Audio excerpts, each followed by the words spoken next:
iyi mwumva ni radiyo ijwi ry'Amerika ivugira i Washington DC mu Kirundi n'Ikinyarwanda.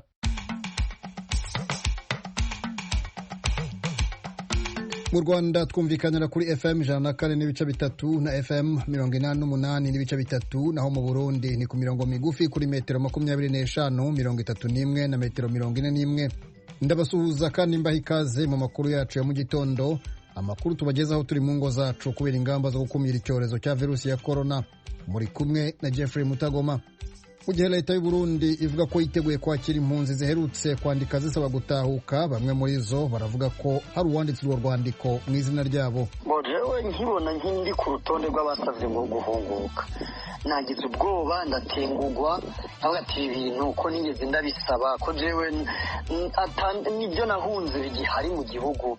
Naciye negera madame nawe arandahira, ubwo twaguye mu kantu n'akambaro k'ibara. Uwo numwe mu mpunzi z'abarundi zahungiye mu Rwanda. Mu Rwanda ho kandi abaharanira uburenganzira bwa muntu barasaba ko itegeko ryemerera bimwe mu byiciro by'abasamye gukuramo inda ryarushaho kubahirizwa uko rimeze no gusobanuka kuri bose.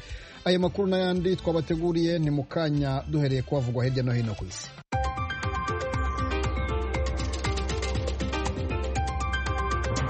Amakuru yo hirya no hino ku isi twayateguriwe na mugenzi wacu Aloise Bigirimana. Urakoze Geoffrey. Abafaransa 6 ba mukerarugendo, umunyanigeriya umwe ajejwe kubereka inzira hamwe n'umushoferi wabo barishwe kuri w'Imana n'abagabo bitwaje inkoho bari ku mapikipiki mu mpanuka bushira uburengero bwa Niger. Amakuru ava mu bisata bya Niger bijejwe ibidukikije avuga ko abo Bafaransa bishwe mu masaha ya 5:30 z'agatondo mu masaha ya Niger, biciwe ku birometero 6 uva mu gisagara ca Kure kiri ku rugendo rw'isaha imbere yo gushika ku murwa mukuru Niamey. Abantu bashika kuri 200 barapfuye, abandi 13 barakomereka mu mvura y'imyuzure yaguye kuri w'Imana muri Sudani. Abategetsi bavuga ko amazu 345 yabomotse canke yononekaye cane. Igihugu ca Sudani cama cahuye n'ibihe by'imvura nyinshi nk'ibi hagati mu kwezi kwa 6 n'ukwa 10 buri mwaka. Abakuru b'ibihugu rutura ku isi baremeranije ku munsi w'Imana guha Libani imfashanyo za nkenerwa kugira bifashe ico gihugu kwisununura inyuma yo gushikirwa n'ivyago byateye mu murwa mukuru Beirut mu ndwi iheze. Ariko igitigiri c'amafaranga bemeye kuzotanga nticatangajwe. Abo bategetsi bari barongowe na perezida w'Ubufaransa Emmanuel Macron mu nama bakoze hakoreshejwe ubuhinga bwa video, kandi bavuze ko izo mfashanyo zizohabwa abanyagihugu bwabo ku mugaragaro. Abo bategetsi barimo perezida wa Leta Zunze za Amerika Donald Trump basabye ko haba amatohoza ataho yegamiye ku bisasu byaturitse nka bombe ku kivuko ci Beirut. Abantu bashika 158 barapfuye, abandi bashika 6,000 barakomereka. Leta Zunze za Amerika kuri uyu w'Imana yarashikanye igitigiri c'abantu 5,000,000 bamaze kwandura umugera wa corona. Amerika kandi imaze kubura abantu barenga 162,000 bamaze guhitanwa na COVID-19, bituma kiba igihugu ca mbere ku isi kimaze gutakaza abanyagihugu benshi ku bw'uwo mugera. Muri Espanye abanyagihugu barihereje amabarabara kuri uyu w'Imana basaba ko intwaro ya cami irangira, inyuma yaho wahoze ari umwami Juan Carlos aviriye mu gihugu mu ndwi iheze ku makuru y'uko yoba yagirizwa kuby'ibiturire. Aloise Bigirimana, urakoze kutugezaho ayo makuru.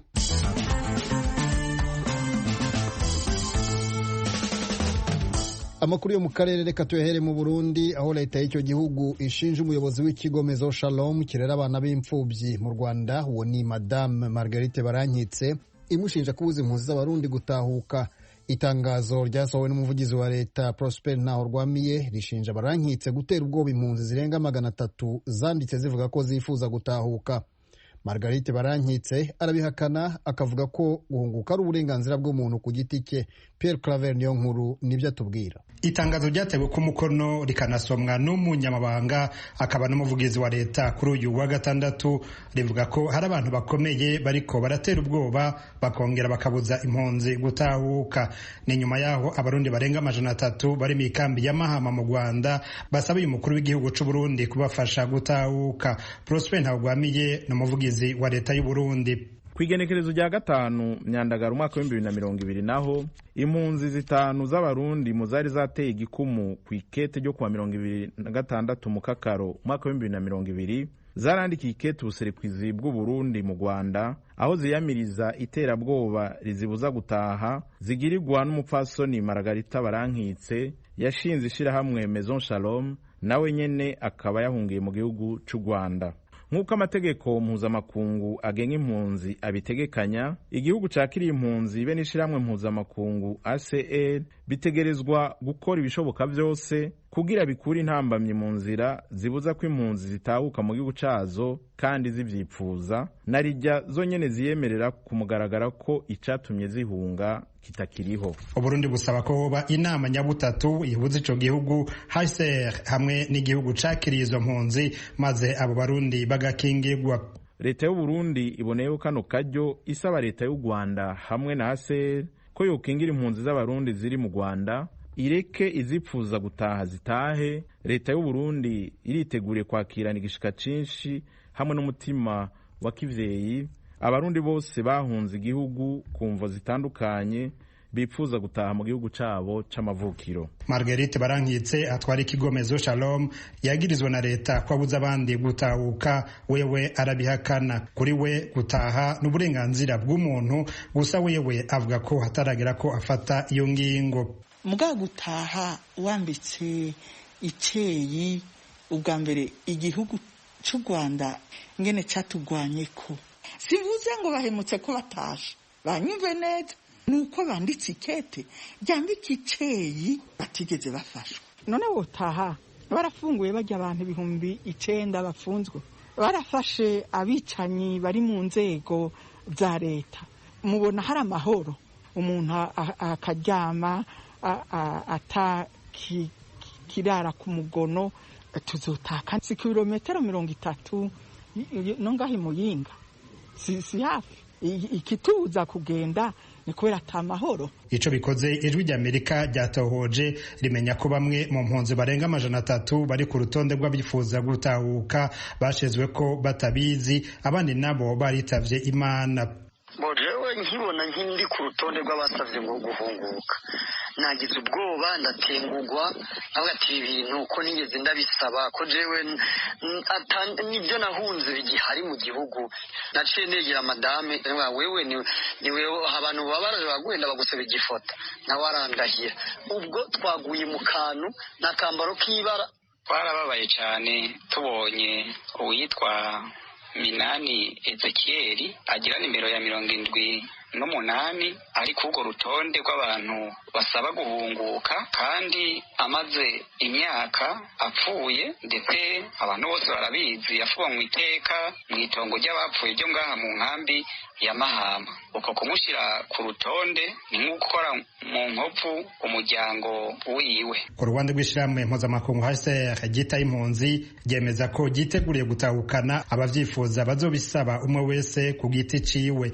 Umufasoni Elise Villechalane avugira HCR mu Rwanda yabibwiye ijwi ry'Amerika mu kiganiro cihariye. Ati twabimenyesheje naho ubwo rwandiko rutarungikiwe twebwe, turaraba ko hari igikenewe cyo kubafasha nimba bifuza gutahuka ku bushake bwabo. Twarabivuze no kuva ku mwaka uheze ko ushaka gutahuka ahawe ikaze arabitumenyesha, natwe tukaraba ico tumufasha. Turazi ko bamaze imyaka irenga 5 bari mu buhungiro, bashobora kuba bafise ubukene, bakeneye imodokari canke ikindi cyo bafasha gushika mu gihugu canke negwa. Twebwe rero niba bidusaba kugushaka kwabo turabafata mu mugongo. for assistance, for example, for their transport because they have been refugees for 5 years. HCR rivuga ko ubu u Rwanda rurimwe impunzi z'abarundi zirenga gato 72,000, abarenga 60,000 muri abo baba mu ikambi ya Mahama. Ico gihugu cabakiriye naco nyene kimenyesha ko ushaka gutahuka iwabo azoherekezwa. Pierre Claver Niyonkuru, Kigali, ku bw'Ijwi ry'Amerika. Urakoze Pierre Claver Niyonkuru. Noneho tujye mu Rwanda, aho imiryango iharanira uburenganzira bwa muntu inenga uburyo itegeko ryemerera gukuramo inda bimwe mu byiciro by'abantu bazitwaye rishyirwa mu bikorwa. Iyi miryango irasaba abashinzwe kuryubahiriza kwirinda amarangamutima. Asumuta Kaboyi. Umuryango uharanira uburenganzira bwa muntu mu karere k'ibiyaga bigari GRID mu magambo ahinnye y'icyongereza utangaza ko nyuma y'uko u Rwanda rwemeje ibyiciro by'abantu bemerewe gukuramo inda, hari bamwe mu bashinzwe kubishyira mu bikorwa batubahiriza iri tegeko. Mu nama yabaye mu mpera z'iki cyumweru igahuza uyu muryango, ikigo gishinzwe ubuzima RBC n'umuryango uharanira ubuzima HDI, basobanuriye itangazamakuru aho gushyira mu bikorwa itegeko ryemerera ibyiciro bimwe na bimwe gukuramo inda nyuma y'imyaka igera kuri 2 rigiyeho. Dr. Aphrodis Kagaba akora muri HDI avuga ko hakiri imbogamizi zo gufasha bifuza serivisi yo gukuramo inda. Turimo turahura n'ikibazo cy'imyemerere y'abaganga. Muganga wahuguye nk'umuganga arakubwira ati njyewe nkurikije ibyo nemera naho nsengera ibi ntabwo nagira nte ntabwo nabikora. Ndetse ugasanga muganga anafashe inshingano zo gusengera waje kumusaba serivisi. Ukibaza niba muganga yahindutse pasiteri, ariko ubujyanama yaje kureba wowe nka muganga ntabwo ari bwo kumusengera ko nashaka gusenga hari azagira ate azabisanga. Itegeko nimero 68/2018 ryo kuwa 30 z'ukwezi kwa 8 2018 riteganya ibyaha n'ibihano mu ngingo yaryo ya 125 riteganya ibyiciro by'abantu bemerewe gukuramo inda barimo umwana uri munsi y'imyaka 18, umuntu wahohotewe, uwashyingiwe ku ngufu, uwatewe inda n'umuntu bafitanye isano kugeza ku gisanira cya kabiri, ndetse n'umuntu iyo nda itaguye neza ku buryo ishobora kumwica. Umukozi mu ishami rya RBC rishinzwe kubungabunga ubuzima bw'umubyeyi n'umwana Kanyamanza Eugene avuga ko muri rusange gukuramo inda bihanwa n'amategeko, ariko ko mu buryo bwashyizweho bworohereza ababyemerewe basabwa gusa ibarwa bandikira imbere ya muganga kugira ngo muganga yemere kubakuriramo inda. Kanyamanza asobanura ko gukuramo inda bikorerwa mu kigo kiri ku rwego rw'ibitaro byaba ibya leta cyangwa ibyigenga, kandi nta rwandiko ruvuye mu kigo nderabuzima transfer umuntu asabwa. Uretse uwindi imereye nabi, abandi babyemerewe n'amategeko ngo ntabwo bashobora gukuramo inda irengeje ibyumweru 22. Nubwo nta byinshi ushaka gukurirwamo inda asabwa uretse urwandiko yandika yiyemerera ko ari ubyifuza, amabwiriza ya Minisiteri y'Ubuzima asobanura ko iyo bigaragaye ko wasabye gukurirwamo inda yabeshye abihanirwa n'amategeko. Uyu ni Bwana Gatari Steven, umunyamategeko muri GRID. Mu gihe bigaragaye wa muntu yabeshye amakuru, noneho azakurikiranwa nk'iki? Ese ashobora kuba iperereza rizabaho cyane bitewe n'ubifitemo inyungu. Twibuke ko kugira ngo iperereza ritangire mu rwego rw'amategeko rishobora gutangizwa n'umuntu ubifitemo inyungu, rishobora gutangizwa n'umuntu ku giti cye, rishobora no gutangizwa n'urwego rw'ubugenzacyaha kubera impamvu izo arizo zose. Bivuze ngo uwo muntu ari expose n'ubundi. Kugeza ubu nta kazi irabaho, ariko ukuntu itegeko ryubatse bisa kuko n'abari bafunze benshi n'abagiye ngo iripotinga no polisi yafashe, ahubwo abenshi ni wa musore amutenda akaza kuvuga ngo umuntu yankuriye minda. Mbere y'uko iri tegeko rijyaho, umuryango GRID ugaragaza ko hari abagore n'abakobwa benshi bakuragamo inda, bamwe ikabahitana abandi bagafungwa. Urugero ni urw'uyu mugore wafunzwe imyaka 21 azira gukuramo inda. Nari ndaho niga, nyuma nza kugira ibibazo byo gutwara inda, mbona nta bushobozi mfite, inda nza kuyikuramo ikuze kubera kuburana nabi, niburanira nabi, yitwa kwihekura, ariko icyaha nza kucyemera bankatira burundu. Ubu burundu rero nari nyimazeho imyaka 21. Aho twabaga muri gereza ni ubuzima bugoye, mu by'ukuri naragororotse, narababaye. Imyaka 21 maze mu gihome mu nzu y'imbohe ni imyaka myinshi cyane, hanze sinyibuka. Naje gufungwa mfite imyaka 18. Imibare itangazwa n'ikigo cy'igihugu gishinzwe ubuzima RBC igaragaza ko kuva aho iri tegeko rigiriyeho mu mwaka wa 2018 abantu bagera ku 150 ari bamaze gusaba gukurirwamo inda mu gihe babyemerewe n'amategeko. Umuyobozi wungirije w'uyu muryango Madamu Vestine Umulisa akemeza ko mbere y'iri tegeko abakobwa b'abakene ari bo bakuragamo inda mu buryo byashoboraga no kubashyira mu kaga. Ese uyu munsi niba tubona iriya mibare y'abasabye mu buryo bwemewe n'amategeko 150, nibo bonyine bahari bakuyemo inda? Kuko twe mu bushakashatsi twakoze twasanze ari itegeko rihana abatishoboye. Ba bantu 12,000 nababwiraga twasanze ufitemo akazi gamuhemba amafaranga menshi byari 3,000. Ni ukuvuga ngo itegeko ryahanaga abatishoboye. Uyu munsi rero muri bwa buvugizi twakoze twaravuze tuti reka dukore itegeko abanyarwanda bose bagira gute bazibonamo. Bivuga ngo iyo waplaninze wafashe icyemezo ku buzima bwawe nta wundi wagikuramo. Natwe abanyamategeko ntidushobora kuba twakwicara ngo amategeko tuyareke kubera imyemerere yacu. Mureke dufashe abanyarwanda ku icyemezo cyawe, ku idini yawe n'umuco wawe, choice ni yawe. Ariko amategeko yo agomba kujyaho tukayashyira mu bikorwa nta uvuga ngo inzitizi. Umuyobozi nshingwabikorwa wungirije wa GRID muri Savestina yavuze ko inyigo bakoze igaragaza ko mu mwaka wa 2016 abakobwa bari bafungiye gukuramo inda barenga 12,000 n'abandi bagera ku 17,000 bakiriwe kwa muganga bari banyweye imiti yo gukuramo inda mu mwaka wa 2015-2016. Assumpta Kaboyi, Ijwi ry'Amerika, i Kigali. Mu Rwanda ho kandi nyuma y'imyaka 10 ishize umunyapolitiki utavuga rumwe n'ubutegetsi Madame Ingabire Victoire atabonana n'abagize umuryango we, umukobwa we w'imfura ejo yageze mu Rwanda aje kumusura, yaje amuzaniye n'abuzukuru. Mu kiganiro yagiranye n'Ijwi ry'Amerika, Victoire Ingabire yavuze ko yiteguye kubereka ibyiza bitatse u Rwanda. Aratangira abwira mugenzi wacu Venuste Nshimiyimana ko yishimye birenze urugero. Ndishimye cyane birenze kamere rwose, ko nibyo umuntu avuga biragoye kubona umwana nyuma y'imyaka 10 yaramusize ari wenyine, akiri ingaragu, yarashatse, bafite abana 2, yajazanye n'abuzukuru. N'ibyishimo birenze muratabona uko avuga. Ukimenya ko bazaza kugusura warakubanye urabitegura, tunyuriremo. Yewe umukobwa wanjye dose navuga ko ari surprise yadukoreye, kuko hari hashize igihe mbere ngifunzwe na nyuma maze gufungurwa ahora agashaka kuza. Numvaga ari ibintu bikomeye, ariko inzozi zabaye impamo mubonye. Mu gihugu nk'icyo cyanyu cy'u Rwanda gifite ingamba zikomeye zo kwirinda COVID-19, mwabyifashemo mute ngo muzubahirize? Nuko yaje ubundi hari gahunda y'uko umuntu agomba kumara amasaha 8 muri hoteli, bakabanza bakamupima. Muzi ko turi mu kibazo cy'icyorezo cya coronavirus. Yakurikije rero gahunda zose zihari zafashwe n'ubuyobozi bw'igihugu cyacu bwo kugira ngo abantu birinde coronavirus no kuyikwirakwiza cyangwa kwanduzanya. Baragombye kubanza gufata ibipimo n'iki. Rero nta kibazo rwose gihari, turi kumwe yamaze gukora izo processes zose. Iyo mfura yawe yaherukaga mu Rwanda akiri igitambambuga, yahavuye afite imyaka 6 gusa. Ni he uteganya kuzamwereka umutembereza? Nzabanza kumugeza ahantu twari dutuye atarahava kugira ngo ndebe ko akihibuka. Hanyuma nzamujyana kumwereka ku ivuko kwa basekuru, kwa basekuruza, donc nuvuga muri za Mageragere, hanyuma tukajya za Rubavu. Nzamutembereza u Rwanda, abone igihugu cyiza cy'imisozi 1000 yavukiyemo, abone uburanga bwacyo. Ariko ndifuza kumenya ukuntu wumvise umerewe uteruye mu biganza byawe abuzukuru.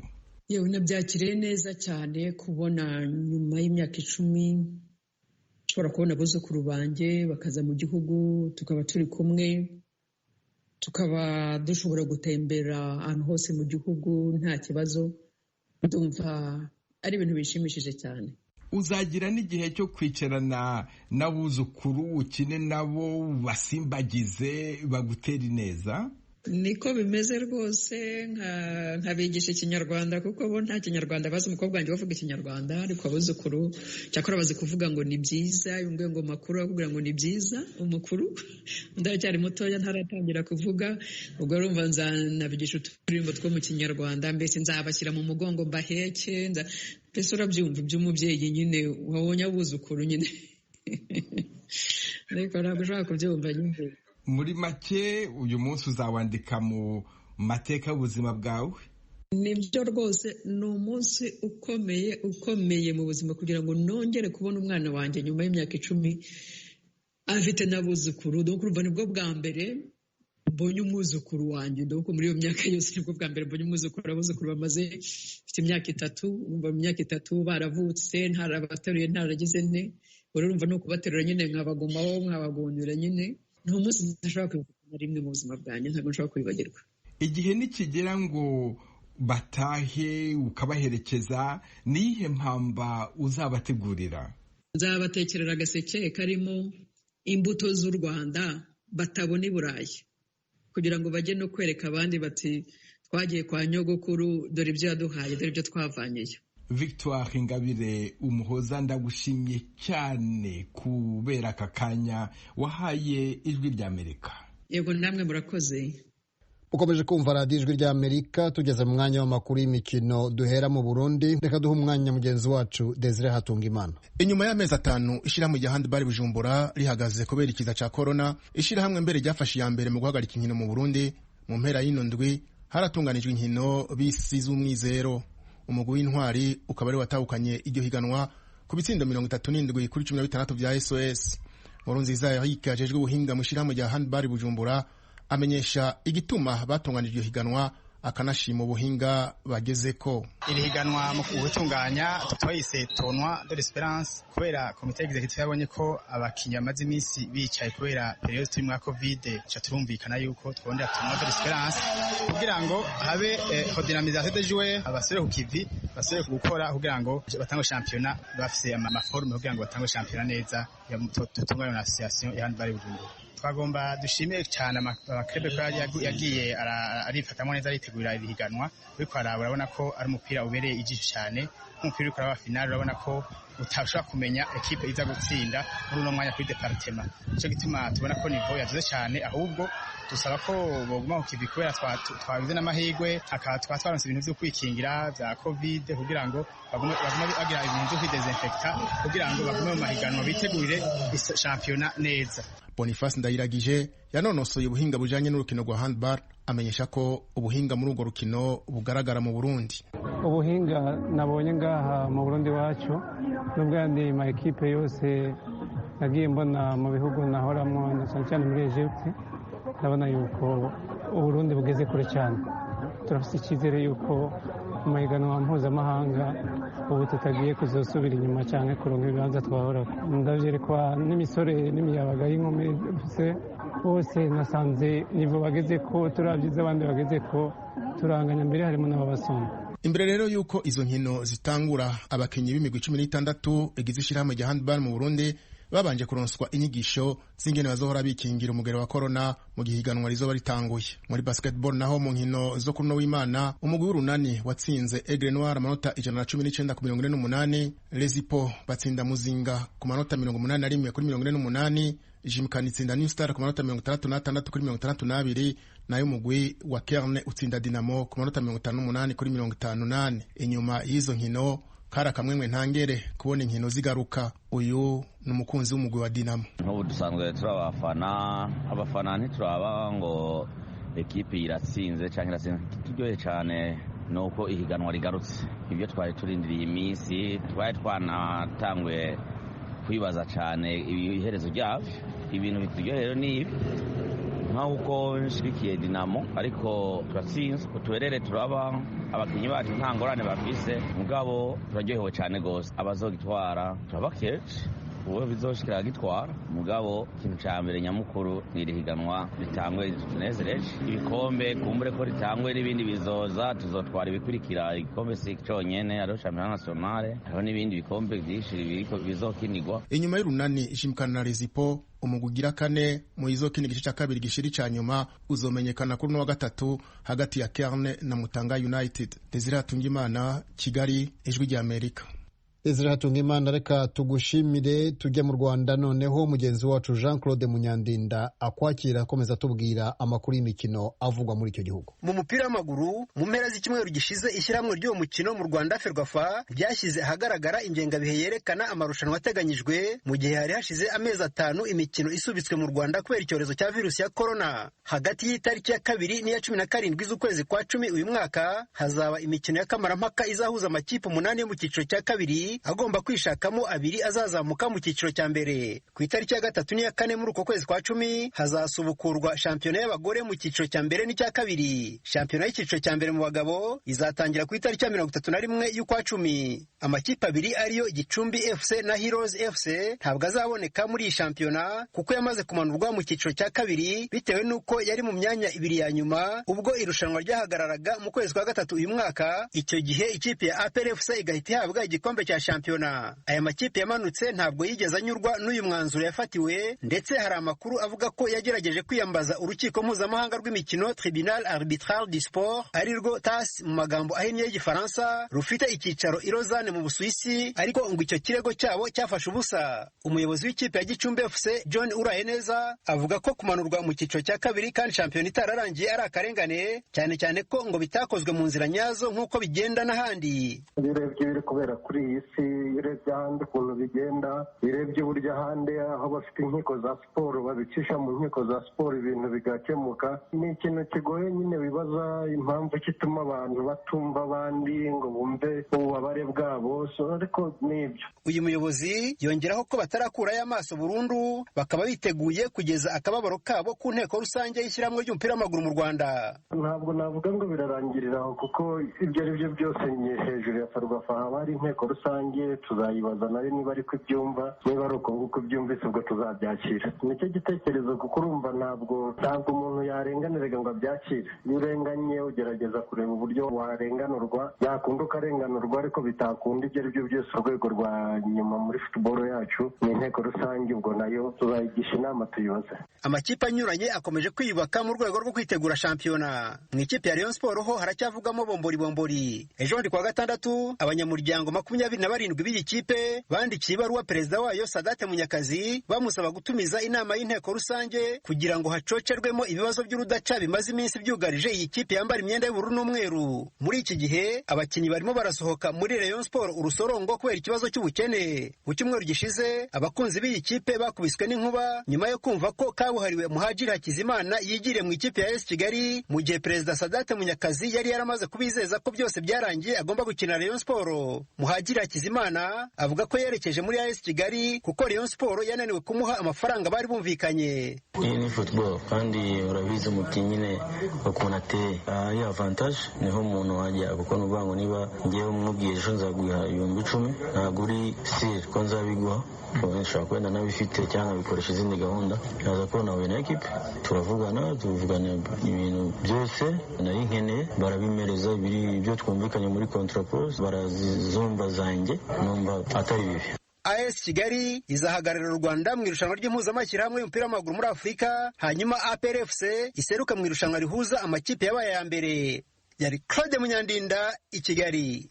Inshuti muduteze amatwi, aha niho dusoreje amakuru yacu yo muri iki gitondo, ariko tubararikira gukomeza gukurikira ibiganiro byacu biri imbere. Aya makuru yegeranijwe na Fasil Gabehu, jye mwumvaga ndi Jeffrey Mutagoma. Twese turagira tuti mwiriranwa amahoro n'amahirwe.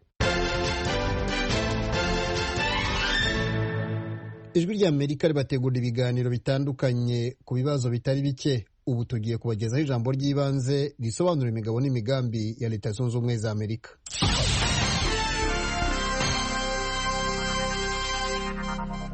Aloys Ndimbati wahoze ari burugumesitiri wa komine Gisovu mu cyahoze ari perefegitura ya Kibuye arashakishwa kubera uruhare yagize muri jenoside mu Rwanda mu 1994. Ndimbati ashinjwa guha amabwiriza abapolisi bo mu gace yayoboraga yo guhiga bukwara bari bihishe mu misozi ya Bisesero bizeye kuhakirira. Mu minsi ijana y'ubwicanyi hishwe abantu ibihumbi n'abatari bake barakomereka. Kubera ibi n'ibindi byahakekwaho, urugereko rwihariye rwahawe inshingano zo kurangiza imanza zasizwe n'urukiko mpuzamahanga mpanabyaha rwashyiriweho u Rwanda rwahamije Ndimbati ibyaha bya jenoside n'ibyaha by'intambara, ndetse rumushyiriraho impapuro zimushakisha kugira ngo afatwe. Leta Zunze Ubumwe za Amerika zirakorana n'ibindi bihugu, umuryango w'abibumbye hamwe n'uru rugereko rwihariye mu guhigisha uruhindu Ndimbati n'abandi bakoze ibyaha bagahunga ubutabera. Amerika yashyizeho igihembo cya $5,000,000 z'amadolari kuwatanga amakuru yatuma Ndimbati afatwa. Niba wowe cyangwa uwo muziranye hari amakuru mufite kuri Aloys Ndimbati, aho yaba aherereye cyangwa ibyo akora, wayatanga kandi ukabikirwa ibanga mu buryo bukomeye. Wakwegera ambasade ya Amerika iri hafi yawe ukabimenyesha ushinzwe umutekano muri ako gace. Wanakwandikira abashinzwe guhemba batanze amakuru ku banyabyaha bashakishwa. Wabandikira kuri email yabo ariyo wcrp@state.gov.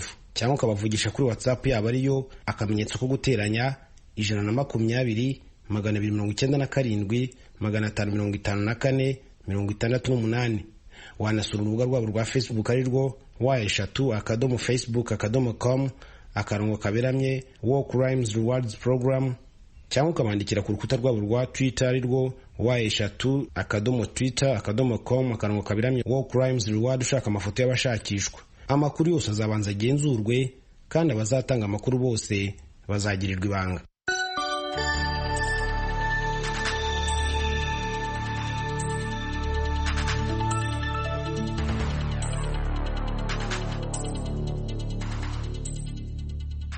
Iryo ryari ijambo ry'ibanze ribasobanurira imigabo n'imigambi bya leta